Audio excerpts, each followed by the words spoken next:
The night in Jerusalem was tense. In the shadows, a deadly conspiracy was brewing.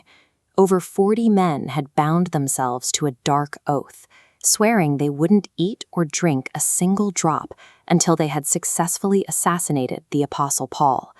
But word of the plot leaked. Under the cover of darkness, the empire deployed an overwhelming military response. A column of heavy Roman cavalry and spearmen marched rapidly out of the city gates. The scale of this extraction was massive. 470 heavily armed soldiers were mobilized to transport a single man. Their orders were to spirit Paul 60 miles away to the safety of the coastal city of Caesarea. The Roman military machine that had previously oppressed Paul was now acting as his personal security detail, deploying a small army to ensure he survived the night and continued his journey. Paul's heavily guarded convoy arrived at the judgment hall in Caesarea.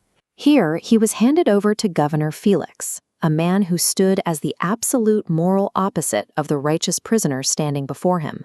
Felix carried a dark and highly unusual history. He was a former slave who had managed to climb to the high office of Roman governor. He didn't get there through merit, but through the political influence of his wealthy brother in Caesar's court. Because he had no training for that kind of authority, Felix became one of the most corrupt, cruel, and brutal rulers of his era. Sitting beside him was his teenage wife, Drusilla. She was a Jewish princess, but their marriage was the product of manipulation. Felix had taken her from her rightful husband by hiring sorcerers to deceive her. Paul had successfully outrun a murderous mob in Jerusalem, only to be delivered directly into the hands of a tyrant whose entire life represented the opposite of his message. 5 days later, Paul's enemies descended on Caesarea to press their case. The high priest brought along a slick, professional orator named Tertullus to act as their prosecutor. Tertullus opened his arguments with absolute lies. He flattered the brutal Felix, praising the governor for worthy deeds and claiming he brought a great quietness to the nation. Once the flattery was done, Tertullus branded him a pestilent fellow, accused him of political rebellion, and labeled him the dangerous ringleader of the sect of the Nazarenes. When the governor motioned for Paul to speak, the apostle didn't cower. He didn't offer any reciprocal flattery to the tyrant on the bench. Instead, he dismantled the prosecution's lies with calm reasoning. This timeline contrasts the accusations against reality. Paul was in Jerusalem just 12 days, quietly purifying himself, making a riot impossible.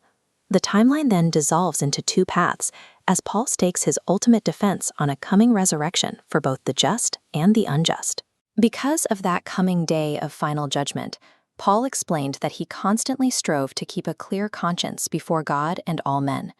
Against a man with a clear conscience, flattery and legal lies lose all their leverage. Felix adjourned the trial. A few days later, he and Drusilla summoned Paul for a private audience, likely expecting to be entertained by this famous prisoner. Paul made a strategic choice. He didn't water down his message to appease his captors. He took direct aim at the specific moral failures of the man holding his life in the balance. Looking at a governor infamous for malice, greed, and a stolen wife, Paul reasoned with him about the demands of righteousness, the necessity of self-control, and the reality of the judgment to come. Paul was describing a spiritual logic. A lack of self-control in one area of life inevitably cascades. As shown here, a moral compromise at the top triggers a chain reaction that corrupts everything, from the purity of his marriage to the integrity of his office. The message pierced the governor's hardened heart. Sitting there in his palace, the ruthless Roman ruler began to physically tremble in absolute terror before the chained prisoner. In that private room, the man wearing heavy Roman chains was completely free, while the man sitting on the throne was a prisoner to his own fear and corruption. Overwhelmed by that conviction, Felix abruptly halted the meeting. He ordered Paul to go away, promising he would call for him again at a convenient season.